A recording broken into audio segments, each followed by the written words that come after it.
È sfuggito alla furia degli avventori di questa birreria il 31enne cittadino del Marocco che poco prima aveva toccato nelle parti intime una 24enne. Tutto è accaduto qui, in questo parcheggio, nel retro del locale.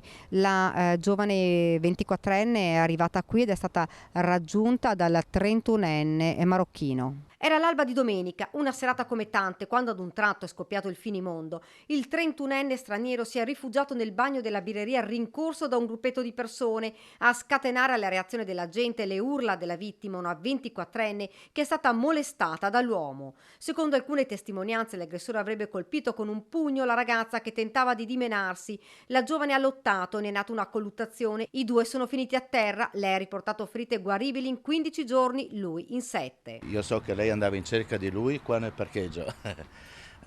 Poi dopo siamo venuti a sapere che era in bagno rinchiuso. Ha chiuso la porta per sfuggire alle ire della gente. Si è venuto a rifugiare in bagno perché aveva paura, perché giustamente gli altri si erano incavolati della faccenda e volevano prenderlo a loro modo, fare le loro giustizie.